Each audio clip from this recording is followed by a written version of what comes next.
Vince Young arrived to the NFL with a rocket strapped to his back.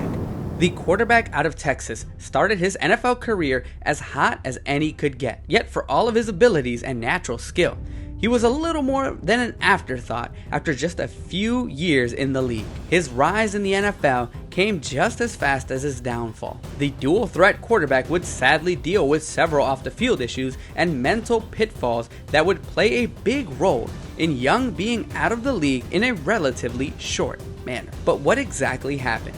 Why did things get so bad for the former Madden cover athlete? In this video, we will look into what exactly happened to the career of Vince Young to see how bad he actually was. What to do, ladies and gentlemen, this is Triple DS. Be sure to thumbs up this video, give me a subscribe. We're on the road to 3,000 subs, and if I look slightly chunkier, then that means I am doing vacation right. But with that being said, let's go ahead and take a deep dive all the way to the beginning to see what happened to Vince Young. Young was born and raised in Houston, Texas in the 1980s, and it's safe to say that he wasn't in the safer parts of the area. Often he would be tempted to join the local street gangs, but never became part of one. Looking for an alternate outlet, Young would play football, and very early on you could tell a star was born. Young's high school highlights were the talk of not only the state, but the nation. This led to Young joining the Texas Longhorns in 2002, and Young did not miss a beat, as he would have one of the greatest college careers of all time. His records and accolades are a list in the dozens, with over 6,000 pass yards, 44 touchdowns to 28 interceptions, a staggering 3,100 rushing yards, and another 37 rushing touchdowns. He had an argument to be the best prospect in the 2006 NFL draft, had it not been for a running back that was also tearing it up. Nonetheless, when the draft came around, Young would hear his name called with the 3rd overall pick by the Tennessee Titans in the 2006 NFL draft. In 2006, fans were excited to see what the Longhorn prospect was going to do. After an 0-3 start, Young was inserted into the lineup, and while Young did struggle early on, losing his first 2 games, he would begin his phenomenal 2006 campaign with a win against Washington.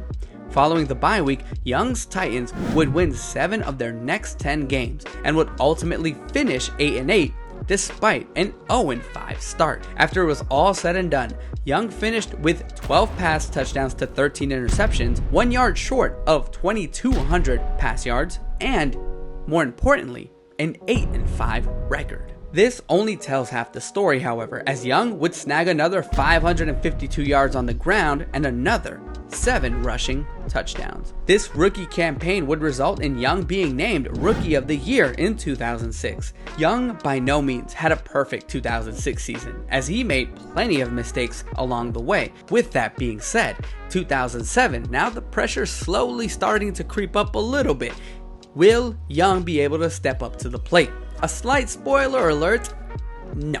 When the lights began to shine a little brighter, you could start to see that he did not take pressure particularly well. See, Young was not only the Rookie of the Year, he was also a Pro Bowler, and he was the cover of Madden 2008. All of this just after your rookie season. Can you imagine how high the bar must feel at this point? 2007 was supposed to be the next logical step, and while the team's record did improve to 10-6, from a passing perspective, Young was a bit more turnover prone, tossing 17 interceptions to just 9 touchdowns. Not only that, but Young would also fumble a total of 10 times during this run. It could be that the brights of the pros were now taking a toll on the young man. In week 1, when the Titans played the Jaguars, Young was struggling, throwing 2 interceptions. After that second interception, Young could sense the boos in the stadium and was reluctant to actually join back into the game. So despite them winning it at the end, this man was clearly rattled. With the addition of Chris Johnson on offense, the Titans were to be feared this upcoming season. And while that did happen in a way, it wasn't because of Vince Young. After struggling and subsequently getting hurt in the week 1 matchup against the Jags, Kerry Collins came in and had one of the best runs of his long career. With Collins and the Titans on a hot streak, the team opted to keep Young on the bench. The Titans would finish the season at 13-3, all while Young watched on the side for the most part. While some say this was a blow to the man's confidence, I may argue that it may have been a blessing in disguise, at least for a short while. In 2009, the Titans rolled out with Collins at quarterback again, but things were much different. Collins and the Titans struggled very early on, losing their first 5 games, but things would take a turn for the worse in their Week 6 matchup against the Patriots in snowy Foxborough. The Patriots would stomp the ever-living daylights of not only the Titans, but the career of Kerry Collins, losing 59-0. After the bye week, and with the Titans really having nothing to lose, they opted to turn back to Vince Young in Week 8. And with Young guiding the team, the Titans would actually turn it around so much that they were even fighting for a playoff spot near the end of the season, winning 8 of their next 10 games to finish the campaign with a very Jeff Fisher-esque 8-8 record. It seemed like the Titans may have resurrected the former number 3 overall's career. Unfortunately, that would be short-lived, as 2010 would be Young's last in Tennessee. To make a long story short, Young would injure his thumb in a game against Washington and was held out from coming back despite his insistence. This would result in Fisher and Young going at it, but not before throwing his shoulder pads into the stands. And where have I seen that ruin someone's career before?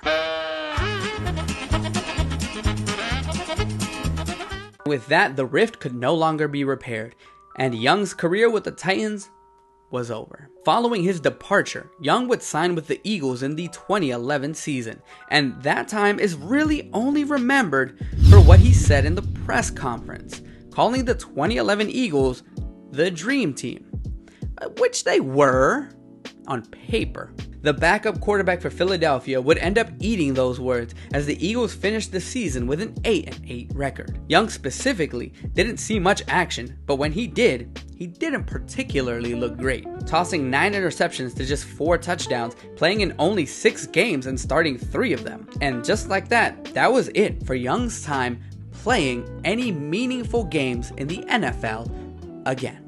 Over the next 3 seasons, Young would be given opportunities by the Bills, Packers, and the Browns, but would never make a final roster. In 2017, Young would take a chance in the CFL, but would injure his hamstring during their training camp, never getting an opportunity to play football again. So what exactly went wrong for Vince Young? Well, let's go ahead and strap in, ladies and gentlemen, because this is going to get a little bit interesting going forward. And I know I have a slightly goofy ass voice. If there are moments where it sounds serious and I don't sound serious, forgive me on that. I am trying to be a little serious on it, but I also recognize who I am. Given we just talked about his entire career, we can also fill in some gaps and see why things didn't work out. Despite being an absolute unit in college, some dual threat quarterbacks can get away with not being the best pocket passer and still be amazing. This is not the case in the NFL, as you will have to be an excellent pocket passer first and runner second if you want to succeed long term. Maybe things have changed now, but that's what it was in the mid to late 2000s. Young never developed into who he needed to be in the pros, and it took a toll on his mental health. And when some of these guys who have been that dude their entire life, high school, college, little league, pee-wee, and they hit the NFL, or when they hit a wall, it doesn't have to always be the NFL, and they get humbled, some people take it well, some people don't. I briefly mentioned that he didn't want to re-enter the Jacksonville game in 2008, but it does go a little bit deeper than that. Shortly after Young entered that game that he didn't want to go back into, he would sprain his MCL and be out for the remainder of the game. Following a postponed doctor's appointment, Young was classified as a missing person for a few hours.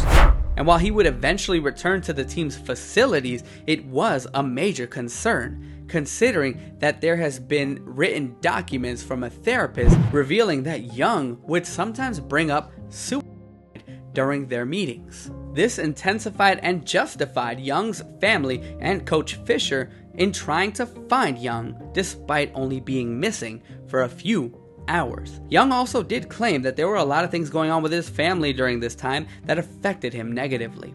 When you combine that with the humbling that was happening on the field, Young was a man that could have potentially snapped at any moment. Thankfully, it never came to that point, but you could tell Young could not handle the scrutiny of being under the bright lights of the NFL. And I do believe that this is why he was able to make a bit of a resurgence in 2009. Let me explain. In 2009, the pressure was off.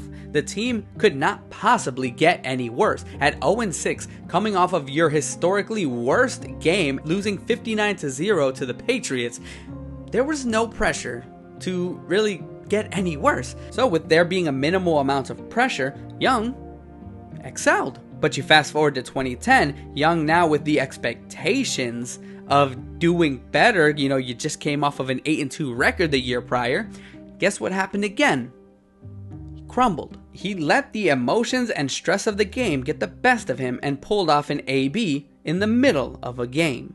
There were more issues financially after his career, but that's a story for another day, as this video wants to determine how good or bad he actually was during his time in the NFL.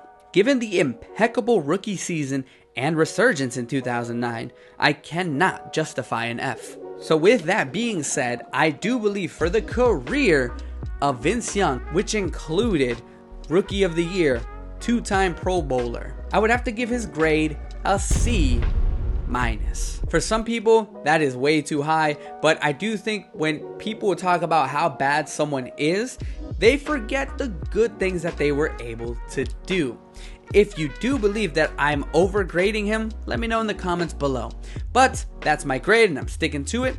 So with that being said, thank you guys so much for tuning in. If this is your first time on the channel, go ahead and smash that subscribe button. We're on the road to 3,000 subs. Thank you guys so much for your support. I might just say 5,000 if we're keeping this pace. But until that happens, or until next time, it's been Shiboya.